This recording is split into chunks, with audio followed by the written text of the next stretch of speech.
Hello and welcome to Art Beat, where art is the heartbeat of South Mississippi. I'm your host, Elaine Stevens, and today we're going to showcase the culinary arts. Cooking has become more than a necessity, it is truly an art form.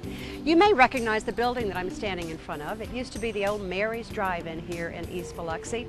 Well, it is now the Culinary Learning Center, but it's nothing fancy, just plain good food and even a little step beyond. So do join us.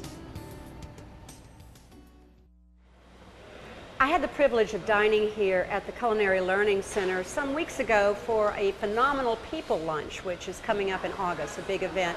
And a bunch of us here from nonprofits and different businesses dined here at the center. Kathleen and I was blown away by the gourmet food. We had lobster thermidor, boiled shrimp. I'll never forget the menu. I'm still talking about it.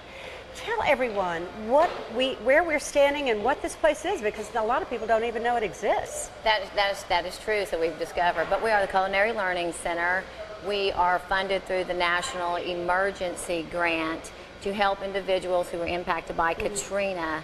And it's for those folks that are either unemployed, dislocated, or who have employment barriers, to obviously help the community with job placement, to teach them a skill that they can actually get in a kitchen and start from day one and work.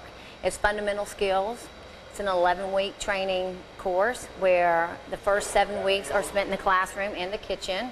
The model is they come in the morning, they're taught food theory, they go over their menus that day, then they go in the kitchen, they prepare lunch, they taste the food that they've eaten.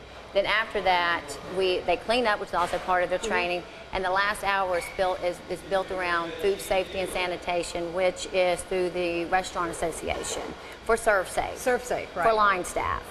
Okay. Then the next 4 weeks, once they are finished with their classroom training, we place them in nonprofit kitchens for 100 hours, 25 hours a week. So when you say nonprofit kitchens, like, give me an example. Well, for an example, Feed My Sheep, Loaves and Fishes, Camp Coast Care, from Bay St. Louis all the way to Pascagoula. And that's part of the requirement? That is part of the requirement, and that's how we've been giving back to the community. We have actually given back 9,000 community service hours in nonprofit kitchens. That's fantastic. You know, it's been a great program for the community.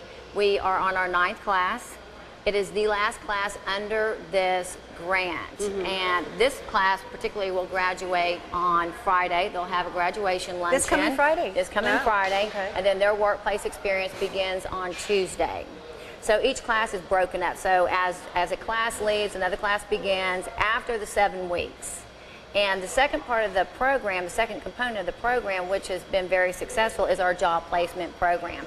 So not only do they go through training for culinary skills, we also provide life skills, which is appearance standards, how to write a resume, how to interview. Wow. We set up interviews with different restaurants, casinos, venues, mom and pops along the Gulf Coast. You set the interviews up for them? It was myself, and there's 2 other individuals, Autumn Burnich and Lauren Lewis. They are what are termed our life skills coordinators / job developers. So there are 3 chefs, an executive chef, and 2 chef instructors. And the second component is, or what we do, the job placement end. So we have graduated out of our 9 classes, 162 individuals, and we have placed 120 in jobs along the Gulf Coast as prep cooks and cooks, whether it's in a casino, mom and pop, you know, Chili's, Red Lobster, Nukes, Great Grills, and more. That is phenomenal. That is it just has absolutely been, you know. So out of the 160, you have placed 120. Absolutely. And that is a remarkable success rate. Now, given that, does that influence your funding in any way? I mean, can they look at that and sort of reinstate that? That's what I've provided information. A lot of it's on a timeline, because our funding ends on June 30th. Our funding runs out June 30th. We are actively seeking continued funding for the program because we've done so much good within the community. And with our program, we're very unique. There's not another culinary program like this on the Gulf Coast. You have culinary programs that people get confused with, like there's Mary C. O'Keefe, but that's more like recreational.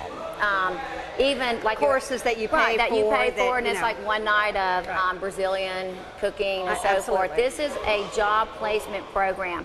You are taught an active skill that this industry needs. I was food and beverage training manager at the Beau Rivage for 9 years, and I can tell you there is a need for culinary training, and this is a workforce training and development course. It is non-traditional that allows an individual to take a 7-week course and get the same skills you would get if you went to Mississippi Gulf Coast Community College into their training program.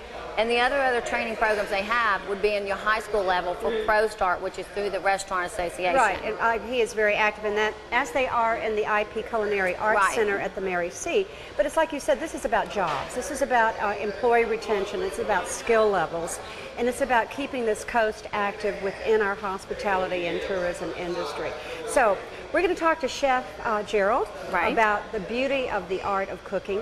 And then later on in the show, we want to get back to you about how to make this program keep on going. Maybe something you can do to help Kathleen and these wonderful students keep learning their trade. So we'll be back with more Art Beat right after this message.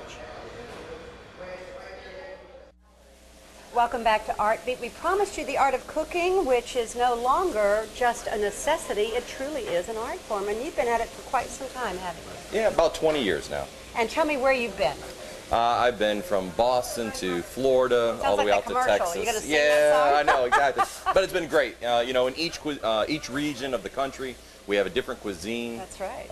And it's allowed me opportunities which I don't think any other field could offer. So. Now, this is a real, truly learning center, and these people are getting a hands-on training from you. But how did you become a chef? Where were your interests?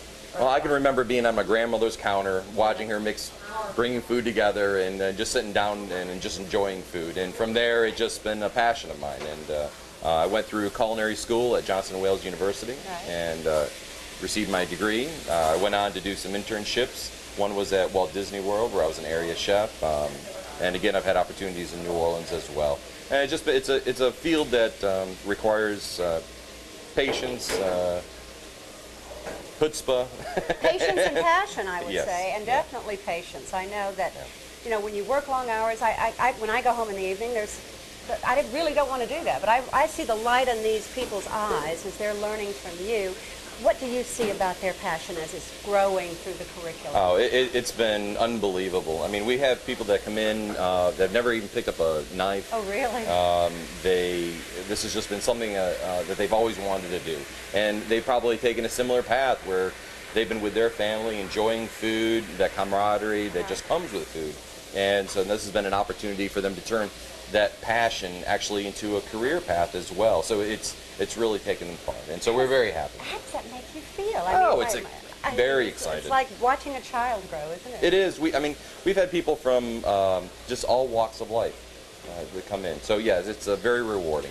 Now, how did you develop the curriculum? I mean, how do you know where to start with these folks? Well, we started by really examining what it is that the students needed to know. And the basic things. The very basics. And we broke the curriculum down into two areas. One is our fundamental one, and fundamentals two. Very complicated. But we start with, just as we mentioned, putting a knife in their hands. Right. This is a chef's knife. This is how you treat it, handle it, hold it. These are culinary cuts. From there, we introduce ingredients. So we'll take 2 ingredients and bring them together to make emulsions. And our first emulsion that we prepare is a mayonnaise. So we make some basic mayonnaises. Oh. Then we show them how to take the basic mayonnaise and create sauces, or salad dressings in that case, whether it's your blue cheese or your ranch or Thousand Island or tartar. And then they continue to go through the process.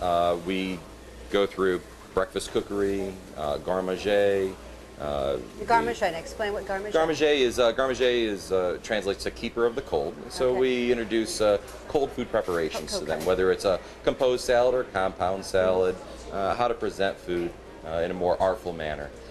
Then from there we continue on and teach them how to make stocks, soups, sauces, fabricating chicken and meat and other sides of what have you into fabricated cuts or their individual portions. Then we show them the techniques, the cooking, culinary techniques for those ingredients. And so they go through braising and poaching and grilling and sauteing, as we can see a little bit in our background. Yeah, absolutely. It smells so good in here. It's really nice. Today, actually, the students are, this is their day to demonstrate to us some of the techniques that we've taught them over the past few weeks.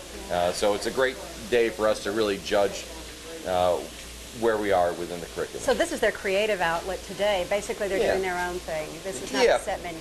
Now, are you the only chef here? No, there's actually 3 of Okay. us. So we have a really collaborative effort with the 3 of us. Internationally, too, our executive chef is from Brazil. Oh, wow. And he's worked at some world-renowned restaurants in Europe as well here as the United States. And his name is? Roberto Hash. Okay. And then we have an additional culinary instructor who assists us with the same cooking and lectures that we go through throughout the day. So fantastic. Now, what can one do to become a part of this? Well, we have life skills coordinators that are in an office right behind our building. Right. We talked to Kathleen about that. Oh, okay, great. And coming in and filling out an application and just touching base with them. Of course, unfortunately, our program right now is coming to the end. It's a grant-funded program. Our funding ends at the end of June, and we are desperately seeking additional funding to continue this program. As Kathleen may have mentioned, we have almost 300 applicants, those who really have the desire to enter into this field, and we really would like to have them a part of this. So we're making a plea to the Gulf Coast to assist the Culinary Learning Center, Chef Gerald, his staff, and these wonderful students that are preparing such outstanding food. And we're going to go meet one of those students right now. I believe her name is Tina. Oh, yeah, she's great. Okay, she's really great. Very good. Stay tuned for more Art Beat right after this message. Thank you. Okay, thank you so much. Welcome back to Art Beat. In case you have just joined us, we're at the Culinary Learning Center in Biloxi, what used to be Mary's Drive-In. And I have to tell you, the food here is extraordinary. I have sampled it. They're in the process of creating lunch for us today. So we were going to meet one of the students. Her name is Tina. And Tina, it's great to talk with you. What are you making right now? I am in the process of making lobster thermidor. I've sampled that before. It's really good. What I'm doing now is I have reduced down my sherry, stock, and tarragon shallots into like a little glaze that I made a bechamel sauce, and we're going to add that to that. Then we're going to add it to the lobster, and we're going to put the lobster in the back in the shells, and we're going to put it back in the oven, and then you can have it. I love it. I love it. I have to say that everything here is made fresh, and we're going to take a little walk with Tina down the aisle here and show the homemade pasta. So I see that you're making homemade ravioli, right? Right. Okay. We make everything Take a look from at that, scratch. Phil. Can you believe it? I hope Jim isn't watching. I'll be tasked with homemade pasta duty at some point. So. Very good. Very simple. Is it simple, really? Very How do you keep it? I see the strips over there, and right now they're putting it through the pasta machine. let's see. And Oh, the you just pasta have machine. to keep. Show. Can you turn around and show? Yeah, look at. I mean, this is how it starts. When you eat spaghetti, this is the beginning of it, right? Right. Right. Okay. Yep. Well, now you have been on several job interviews, I understand, Yes, with yes. The Learning Center. Tell me a little bit about that. Well, I went to Kenny Ward's over in Ocean Springs. I've been to Buffalo Wild Wings and the Island View Casino. Fantastic. Where they're putting in the new steakhouse where Emerald's was. So I'm just waiting back. You're waiting to hear back. How do you feel those interviews went with all the skill sets you've developed here? I think they went great, really. You know, You it seem was- very confident. It was, hey, I love cooking. Cooking is my passion. So this is like, you know, just wonderful that I could be offered this course because I lost everything in Katrina. You did. Almost my life, almost drowned 3 times. So this is a renewal. Yeah. Cool. Wonderful. I mean, I just think it's extraordinary that you found your niche in the midst of all the tragedy. You found something that really gives you such pleasure. And it does. And Very much so. So now, when you first found out about it, how did you come up on the Learning Center? How did you discover that it even existed? Actually, a good friend of mine told me about it. So I made the phone call and talked to Kathleen, and the rest is history. Well, she's extremely passionate about keeping this program Kathleen, going. And if yeah. you meet people like Tina and you see the work that they're doing and homemade pasta, oh my gosh, how much more could you ask for? You Very need to good. come down and see the Learning Center here on Division Street in Biloxi and help us keep it going. Let's not let it end June 30th. It would be a shame. It would really be a disaster for us to be the last It class. would be. Now, how different is Tina Beckert from the person you were before as opposed to who you are now through this course? Much happier. It's a new career, a new beginning. That's great. I've come a long way actually since it's done wonders for my morale, you know, just my ego, everything is just, I'm much better now. Well, you know, Much better. I have to say that it must be wonderful knowing that there's someone supporting you, like Kathleen and her staff, Oh, yeah. backing you up with interviews and resume techniques. I mean, how is that different from what you've been through in the past? It's very hard to do things on your own. Yes, it is. You know, and everywhere I've been, it's a dead end. Yeah. You know, but Kathleen, Chef Roberta, Chef Owen, Chef Gerald, they're wonderful. They're there because for you. They guide you, and they, you know, tell you when something comes up. They're like, hey, you know, and they'll set everything up for you, and they give you the path to go down. With where if you were doing it on your own, you wouldn't know a lot of the things that Exactly. they can teach you. Well, they have the contacts in the community, and Exactly. they have the belief in your abilities. Yeah. So, That's it. well, we're going to be back with more Art Beat. We're going to be back with some food, and we're going to be back with another interview with Kathleen. So stay with us right after this message. Thank you so much. Welcome back to Art Beat. If you're not amazed, I don't know what it would take for you to be amazed, because this facility is truly extraordinary, very professional. The kitchen is immaculate. Yeah. I can't believe it. And the beauty of the Learning Center, in case we haven't told you, is that these students are trained, they learn American Culinary Institute training curriculum, but they're not left out there on the street to secure job positions. Tell us about your extraordinary follow-up, Kathleen. Well, like I said, it was myself, Autumn, and Lauren, and we set up interviews. We contact managers, chefs, HR personnel. We also invite them out to the center for their graduation luncheons, so that they can be amazed and see the program themselves. When you see the program firsthand, you get a completely different feel for it. really. But we take the curriculum with us. We take a scrapbook that we've made of all the food and the students. And because a lot of times some people might say, well, they don't have any experience. Well, you get more experience in our 7 weeks of training than a lot of people get when they apply for a job. Sure. Some chefs Absolutely. might hire somebody just really off the street that really they don't have any training. So now there's an opportunity for them to hire somebody that's got basic culinary skills, knife skills, garmager, fresh pasta. Then they go into different techniques of broiling, braising, as Gerald had mentioned to you when he showed you the curriculum. But we are active in the community and doing follow-ups with our students. So, for example, let's say someone interviews 3 times and they don't get the job. Right. We try to follow up with the chef and the student to find out, okay, where can we help you now to better your interview skills? What is it that you're lacking? I just think that's extraordinary, because most of us who have ever, and a lot of us have been out there looking for jobs throughout our lifetimes, without that support system. And we have the knowledge, we know we have the knowledge and the skills, and we're just anxious to show someone how we're going to do it. Now, this is such an asset to the Gulf Coast, because Yes. our tourism and our hospitality industries thrive on great food. And it's still growing. And it's still growing. And the whole thing that we need to know is, what can we do as a community to help you? Well, we are looking for funding. I hate to, we need money. We need money to run this program at least for the next 6 months. We have 200 people on a waiting list. And what we have done for the community, it would be a shame to see the program discontinue from a job placement. Absolutely. Hiring locals, I call it creating jobs and changing lives. This program is set up for people who are either unemployed, who like it's dislocated or have employment barriers, that offers them a second chance, that can't afford to go to school, might not have the education level to get in school, but it's a career building foundation. It is a skill that they can learn, that they can take in the kitchen and build their career from there. And with our support and talking to the chefs and managers to get them hired.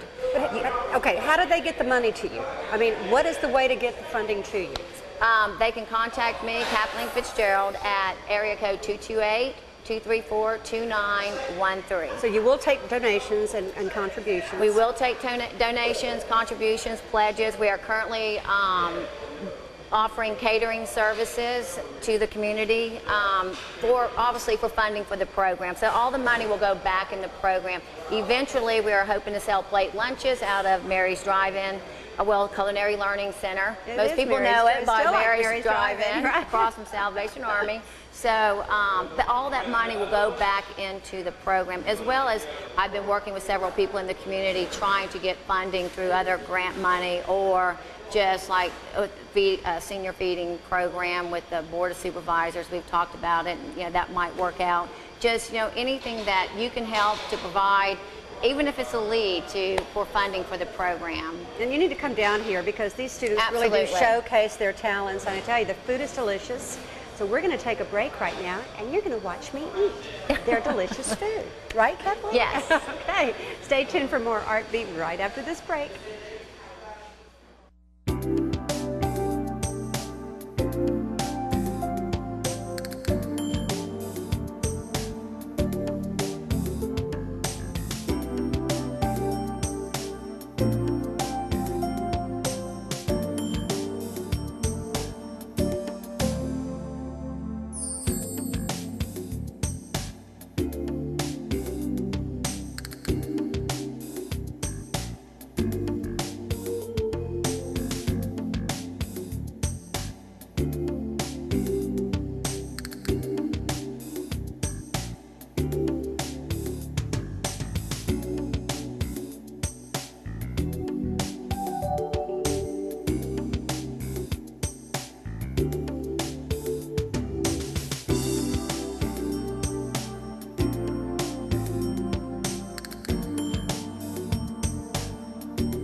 Well, we sure thank you for watching Art Beat.